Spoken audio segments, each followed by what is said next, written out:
about whether the Democratic machine can kill off the incumbent and drag an unpopular, untalented replacement over the finish line.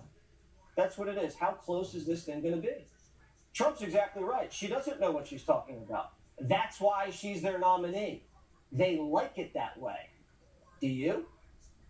Former Democratic Illinois Governor Rod Blagojevich joins me now.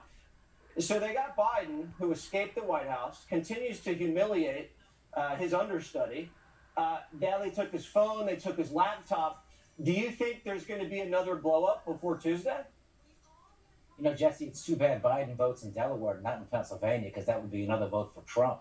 Right. I think Biden has actually pulled the knife that she stuck in his back a few months ago and is now taking it out and is stuck it in her back.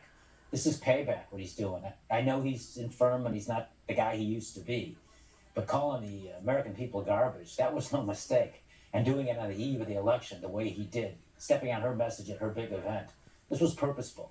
Joe Biden doesn't want to be remembered in history as Herbert Hoover, plus being forced out by his party after winning 14 million Democratic primary votes. So the Democratic Party is facing the chickens coming home to roost. They've been lying so long to the American people. They lie to each other.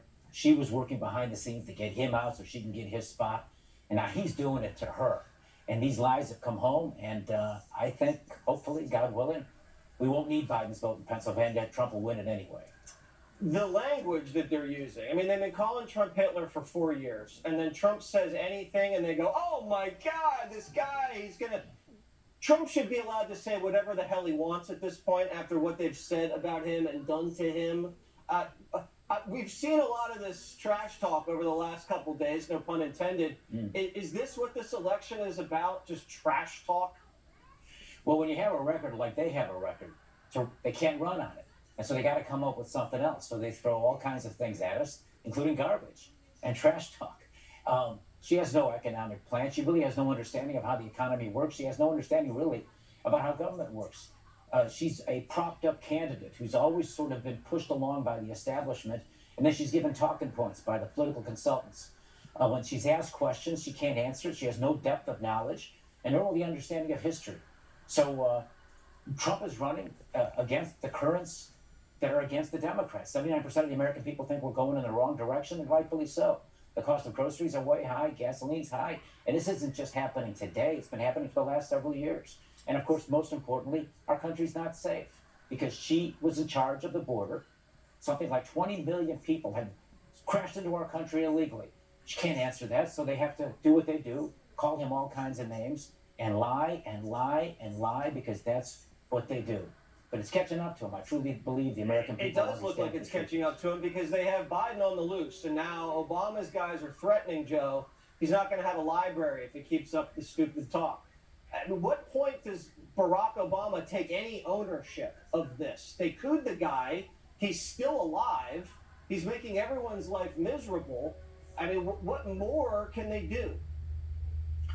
I don't know that they can do much more. And again, I think this is much larger than just taking orders from the establishment. Biden is aggrieved, and he feels like he was cheated by the Democrat establishment that made him. He made her, and she knocked him in the back. And this is his payback. And why not? Look at how they're treating him with the kind of contempt and disrespect. He's the sitting president of the United States, who only 6 months ago they all said was mentally capable. Now they're treating him like he's the demented grandfather they're afraid he might say something bad and stupid. And frankly, they're right to have that fear, but I really believe Biden knows what he's doing.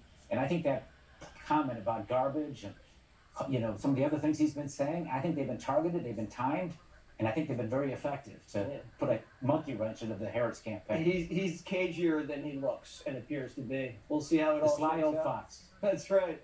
I'll see you later, Ron. Good to see you. See you, Jesse.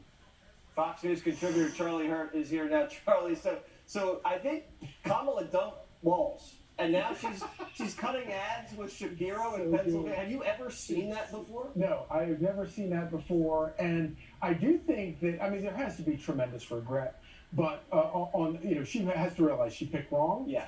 And looking at Pennsylvania right now, and this whole idea the Democrats are floating right now that Shapiro needed to stay in Pennsylvania and work his tail off for her there the entire time. He couldn't be campaigning around the country. That does not cut it. And add to Joe Biden, the list of people who want to see Kamala Harris lose. Joe Biden. Add to that Josh Shapiro. All of them. Shapiro wants her to lose. Yep.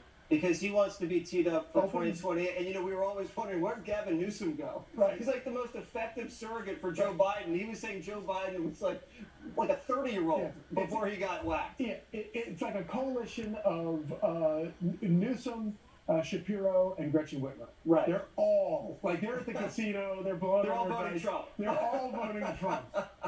What about Barack Obama? I mean, this guy, talk about a gamble. He got rid of his best friend. They had bracelets. They were buddies. He stabbed in the back with Crooked. Then again, he dethroned him, and his fill-in might not make it. Yeah, I do hope that everybody appreciates what an extraordinary campaign this is. We will never, whatever happens on Tuesday, we will never have another campaign like this again. You'll never have another candidate like Donald Trump again. And I mean, if you love politics, if you love culture, you love anything about this country, it is amazing to watch. And one of the dynamics that I think is going to be so interesting long term is what happens. Joe Biden has obviously Kamala Harris. He wants Kamala Harris to lose. But big reason is that it'll finally be his opportunity to stand above Barack Obama and say, I was the one guy who beat Donald Trump. And that's what he wants on his gravestone. And That's the legacy. That's the legacy. That's what's at stake. More than the library, I think. He's not getting a library. I mean, would you give Joe Biden money for a library? Well, How old is he at this point? And his term is not what you'd call glorious. and as you point out, they're going after the librarians. They're really giving the librarians a hard time these days. That's so mean. Those poor librarians. They're just supposed to write down what you say, Exactly. and now they're making them lie. Exactly. Oh boy. All right, Charlie. We got what, 3 or 4 days? Yep. It should be fun. It's going to be a rodeo. We'll see what happens. Democrats go undercover to spy on Hispanics. Right back.